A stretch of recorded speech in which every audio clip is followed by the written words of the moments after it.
জীবনে এই পর্যায়ে এসে জীবনকে আমি এতটুকুই বুঝেছি, প্রচুর ধৈর্য ধরতে হবে। ধৈর্য ছাড়া কিছু নাই।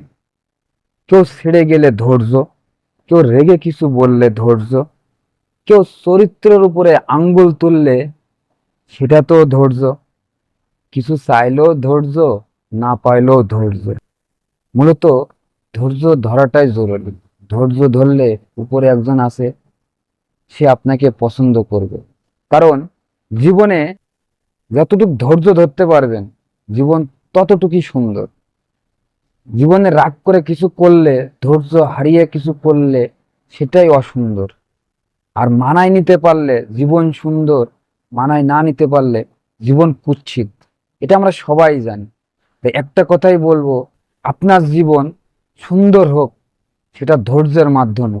কখনো ধৈর্য হারা হয়নি, তাহলে জীবনে সব পথই হারিয়ে ফেলবেন।